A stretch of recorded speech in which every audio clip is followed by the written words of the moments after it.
આજ રોજ દિલ્હી ખાતે આપણને બધાને ખ્યાલ છે કે એઆઈ સમિટ, એમાં દેશ વિદેશથી બધા દેશ વિદેશના આયોજકો અને બધા જ ત્યાં હાજર હતા. આપણી એઆઈ સમિટ હતી અને મોદી સાહેબનું એક સપનું છે કે ભારત એઆઈ હબ બને અને એના માટેની આખી ગ્લોબલ સમિટ હતી. અને એમાં દેશના ગૌરવને હાનિ પહોંચાડનાર, દેશના ગૌરવને લાંછન લગાડનાર એવું કૃત્ય કોંગ્રેસ દ્વારા કરવામાં આવ્યું.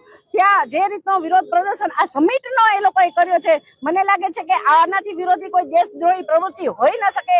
દેશના વિકાસમાં જે રોડા નાખવાનું એમણે કૃત્ય કર્યું છે, હું તો ત્યાં સુધી કહીશ કે જે આ જે કૃત્ય કોંગ્રેસ દ્વારા કરવામાં આવ્યું છે એમાં એની માનસિકતા એવી છતી થાય છે કે દેશ વિકાસના પંથે ના જાય, એમને ખાલી તૃષ્ટિકરણનું આ રાજકારણ રમવું છે. દેશ વિકાસના માં જાય એમાં એ લોકોને જરા પણ રસ નથી. અને જે રીતનો પ્રોટેસ્ટ જે વિરોધ જે યુથ કોંગ્રેસ દ્વારા કરવામાં આવ્યો, ક્યાંક ને ક્યાંક એમાં રાહુલ ગાંધી અને સોનિયા ગાંધીની પણ મુખ સહમતિ છે. તો આવું જે કૃત્ય દેશ વિરોધી કરતા હોય એના માટે આજે જામનગર શહેરના ભાજપ દ્વારા આનો એક વિરોધ પ્રદર્શન અમે બધાએ કર્યું હતું. અને ક્યારે પણ આવી કોઈ પણ દેશ વિરોધી કૃત્ય કરવામાં આવશે અને દેશની ગરિમાને લાંછન લગાડવાનો પ્રયત્ન કરશે, હું કહીશ કે જ્યારે દેશ આટલો પ્રગતિના પંથે હોય, રોજગારની તકો જ્યાં ઉભી થતી હોય, અને એક બાજુ કોંગ્રેસ એમ કહે છે કે રોજગાર નથી અને રોજગારની તકો જ્યાં વિપુલ પ્રમાણમાં છે એઆઈમાં, તો એમાં પણ એ લોકોએ આ રીતનું વિરોધ પ્રદર્શન કર્યું. અને જે રીતનો એમને ટી શર્ટ કાઢીને વિરોધ પ્રદર્શન કર્યું છે, આનાથી તો કોઈ હલકી